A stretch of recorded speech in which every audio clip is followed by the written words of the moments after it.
No, not him. Anything but him. Arrgh. It's Justin! I forgot how cute he is! Ow, not cute! Remember, Mikey? Not cute! Take him down! Hi, I'm Rob Cram, and today we're taking a look at Activision's scrolling fighting game, Teenage Mutant Ninja Turtles, which is available now on consoles. The game allows 1 to 4 players the chance to fill the shoes of either Leonardo, Raphael, Donatello and Michelangelo as they battle through New York versus a number of dastardly opponents, hell-bent on releasing a deadly mutagen across the city. The story is light-hearted and easy to follow, with a number of short comic book style cutscenes littered between each of the 15 stages that can't be skipped but are short enough to not impact on impatient young minds. In-game, lone players can hot swap between each of the 4 turtles on the fly, and using a simple one-button attack with a throw move and a few specials thrown in for good measure can dish out suitable punishment. There's an assortment of enemy types such as ninjas, robots and other oddities, but not nearly enough variety, and are governed by some really poor AI that simply stands around doing nothing whilst one enemy attacks.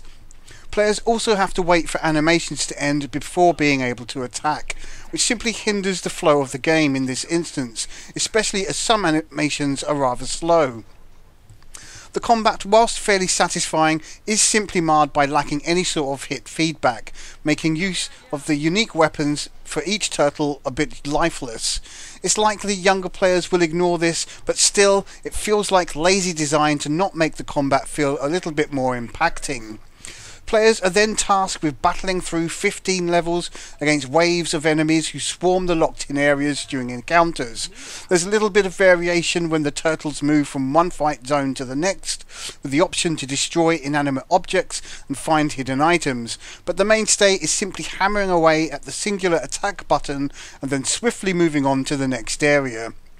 Every so often a boss battle will occur which provides some notable differences, but still relies heavily on the same principle of simple attacks.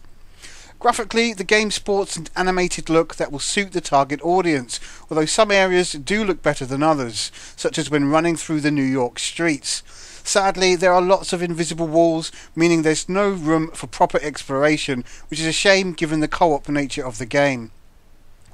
The audio is of a reasonable standard, although perhaps lacking in dialogue during the gameplay, as characters repeat the same phrases over and over.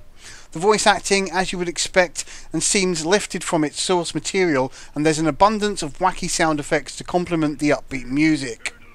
In terms of longevity, there's not much really on offer outside of the 15 missions, aside from unlocking and purchasing all the moves for the 4 turtles, playing a survival, time attack mode and some mini-games. For competent players, it's likely the entire game can be beaten in a weekend, although for shorter bouts will last much longer. Teenage Mutant Ninja Turtles is a basic game that will no doubt please fans, but is somewhat lacking in vision, character, overall content, and feels like a by-the-numbers game, even for its intended younger audience.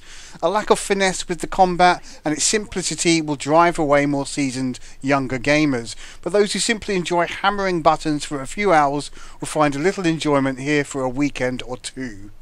Teenage Mutant Ninja Turtles scores 4 out of 10. I'm Rob Cram, thanks for watching.